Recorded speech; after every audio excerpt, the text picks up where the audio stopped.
हाँ कनेक्ट नहीं मैं भी फोन तो निकालो लाइट चाहे ये मुंबई लो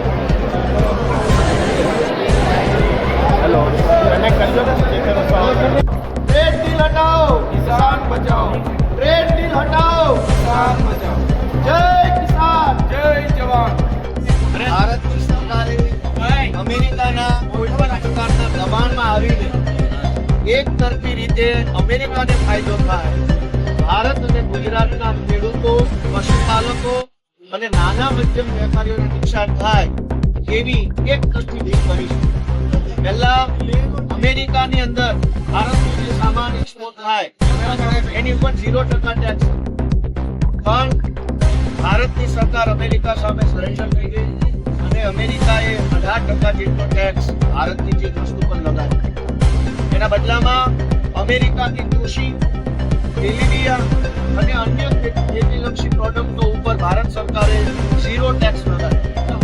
એના કારણે ભારત અને ગુજરાતના ખેડૂતોને મોટા પાયે નુકસાન થવાનું.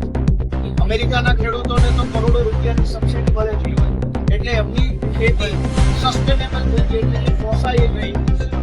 અમેરિકાથી હવે તેલીબિયા, કપાસ, દૂધ વગેરે વસ્તુઓ સસ્તા ભાવમાં ભારતમાં આયાત થશે. ભારતમાં એના ઉપર કોઈ ટેક્સ નહીં લાગે. જો અમેરિકાથી કપાસ આવે, અમેરિકાથી દૂધ આવે, અમેરિકાથી સોયાબીન આવે, તો ભારતના કપાસ, દૂધ, સોયાબીન ઉત્પન્ન કરતા ખેડૂતોની શું થશે? એક તો ભારત અને ગુજરાતના ખેડૂતોની ફળવેરી ખેતી પોસાતી નથી, ખેતીમાં માર પડ્યો, ખેતી અત્યારે પોષણક્ષમ નથી રહી, છતાં પણ લાચારીવશ ખેડૂતો ખેતી કરી રહ્યા છે. ત્યારે અમેરિકાથી દૂધ, કપાસ, સોયાબીન સહિતની અનેક વસ્તુઓ વગર ટેક્સે આયાત થશે અને ભારતના બજારોમાં વેચાશે, ત્યારે ગુજરાતના ખેડૂતોની, પશુપાલકોની હાલત દયનીય થવાની. અમે આમ આદમી પાર્ટી તરફથી આ ટ્રેડ ડીલ જે અમેરિકા અને ભારત વચ્ચે થઈ છે એનો સ્પષ્ટ વિરોધ કરીએ છીએ. ગુજરાતના ખેડૂતો માટે થઈ, ગુજરાતના પશુપાલકો માટે થઈ, ગુજરાતના દૂધ ઉત્પાદકો માટે થઈ આ ડીલ રદ કરવામાં આવે અને ખેડૂતોને બક્ષી દેવામાં આવે એવી અમારી સ્પષ્ટ માંગણી.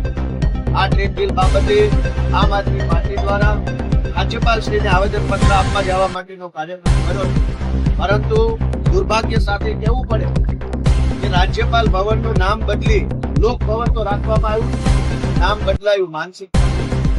અમે આમ આદમી પાર્ટી રાષ્ટ્રીય પાર્ટી તરીકે 4 વખત અલગ અલગ મુદ્દાઓને લઈ રાજ્યપાલશ્રીને મળવાનો સમય માંગ્યો, પરંતુ 4 માંથી એક પણ વખત રાજ્યપાલશ્રી અમને મળવાનો સમય નથી આપ્યો.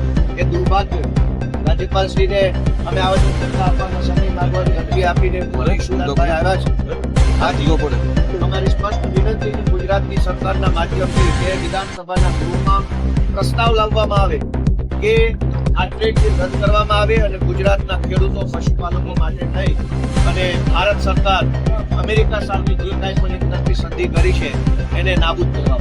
विधानसभा में 162 विधायक भाजपा के हैं, कांग्रेस के 12 विधायक हैं, आम आदमी पार्टी के 4 विधायक हैं.